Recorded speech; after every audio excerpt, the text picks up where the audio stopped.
golongan yang paling ramai berdiri di depan saya, menangis, kata bukan saja kita tak ada makan, majikan tak bayar gaji 2 bulan sebelum itu, dan sekarang tak tahu nak ke mana, nak buat apa. Saya boleh simpulkan ada majoriti rakyat Malaysia yang perlu disasarkan. Tetapi kalau kita golongkan, ada satu golongan yang tak perlu kita bantu. Orang kaya. Orang kaya tu Melayu ramai, India ramai, Cina ramai, Iban Kadazan pun ada tapi tak seramai yang lain. Jadi orang kaya kita tak perlu sasar. Kita perlu sasar bila nak kutip cukai lah. Merajuk dia orang, bayar cukai satu apa tak dapat. Yang lain bagi saya, sebab kita anak-anak muda sini kan, belia perlu disasarkan, wanita perlu disasarkan, OKU perlu disasarkan, orang asli di Semenanjung dan juga banyak dan ramai orang asal di Sabah dan Sarawak perlu disasarkan. Dan juga di sini saya ada pelari. Sebab waktu MCO, saya nak ceritakan sikit lah, digress sikit. Waktu pada kemuncak PKP-nya, golongan yang paling ramai berdiri di depan saya, menangis, kata bukan saja kita tak ada makan, majikan tak bayar gaji 2 bulan sebelum itu, dan sekarang tak tahu nak ke mana, nak buat apa, berlari. Larian.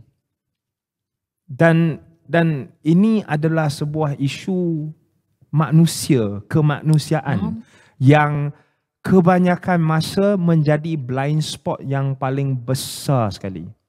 Dan ada satu lagi blind spot, kanak-kanak.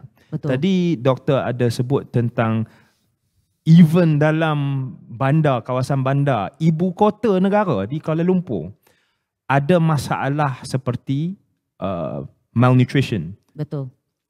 Kekurangan Satu daripada 5 kanak-kanak yang kalau saya merujuk kepada statistik yang tak begitu akademik ni, satu daripada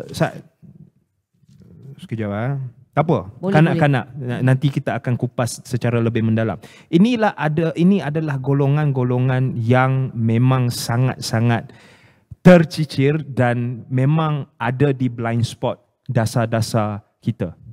Dan sekiranya kita nak fokus kepada bajet ini, kalau saya lah seorang ahli parlimen, saya sekarang seorang ahli Dewan Undangan Negeri dan bidang kuasa dan bidang kerja kerajaan negeri tidak begitu luas.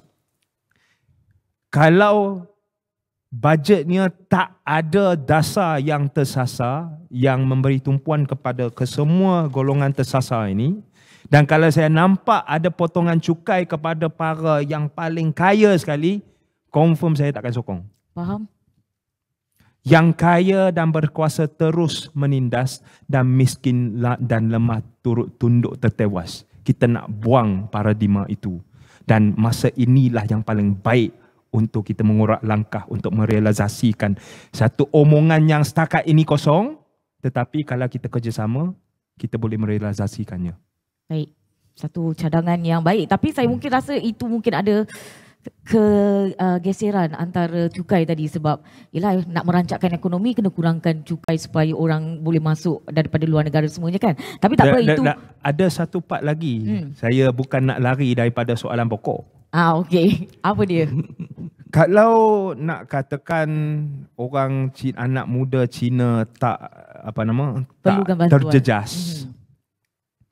Saya jemput kalian datang ke Pasir Pinji di negeri Perak saya tercinta.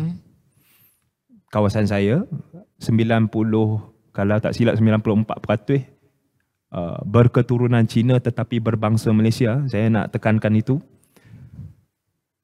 Saya anak generasi kelima berketurunan Cina bangsa Malaysia.